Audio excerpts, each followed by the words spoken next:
बिस्मिल्लाहिर्रहमानिर्रहीम, अस्सलाम वालेकुम। मैं हूं इब्ने आदम पसरूरी और आप मेरा यूट्यूब चैनल देख रहे हैं पाकिस्तान ऑनलाइन। सबसे पहले तो आपसे गुजारिश है कि इस चैनल को सब्सक्राइब कर लें। और बात करेंगे हम इलेक्शन कमीशन की तरफ से पाकिस्तान तहरीक इंसाफ के इंट्रा पार्टी इलेक्शन को कालादम करार दिया गया है और बल्ले का निशान छीन लिया गया है।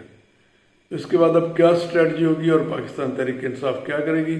अगर हाई कोर्ट और सुप्रीम कोर्ट इलेक्शन कमीशन का फैसला कालादम करार नहीं देते और बल्ले का निशान बहाल नहीं करते तो फिर इमरान खान के पास क्या ऑप्शन बाकी बचते हैं और उन्होंने क्या सोच रखा है?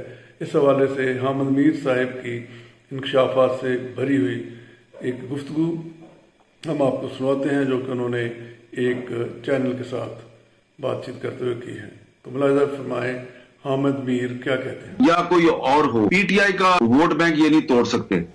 आप बैलेट पेपर से बल्ले का निशान गायब कर दें। आप पीटीआई जो है उसको बतौर पार्टी इलेक्शन में हिस्सा लेने से रोक दें। इमरान खान ने जेल में बैठ के भी एक स्ट्रेटजी तैयार की हुई और वो स्ट्रेटजी मेरे तक पहुंची है इमरान खान के एक बहुत करीबी वकील के जरिए। मुझे पूरे पाकिस्तान से डेडिकेटेड और कमिटेड उनकी एक लिस्ट बना के दें और वो वकील ऐसे हों कि जो के दबाव में ना आए और दबाव में आके वो इधर उधर ना हो, नजरियाती लोग हों। और आप 200 वकील आप तो ले तो आएंगे? उन्होंने कहा हाँ जी हम ले आएंगे। तो उन्होंने कहा जी ये अगर मेरी पार्टी के पास कोई बल्ले का निशान भी ना हो और मेरी पार्टी का जो झंडा है वो भी कैंपेन में इस्तेमाल करने की इजाजत ना हो तो ये 200 बंदे जो हैं, 200 नए बंदे वकील जो हैं इंसाफ लॉयर्स फोरम के हैं या नहीं है ये जरूरी नहीं है, लेकिन वो होने चाहिए पढ़े लिखे कमिटेड लोग, जमहूरियत और आइन के लिए हर किस्म की लड़ाई लड़ने के लिए तैयार हों। और उसमें मैं प्लस कर दूंगा कुछ अपनी पार्टी के जो बच जाएंगे, जो लोग मेरे साथ खड़े होंगे।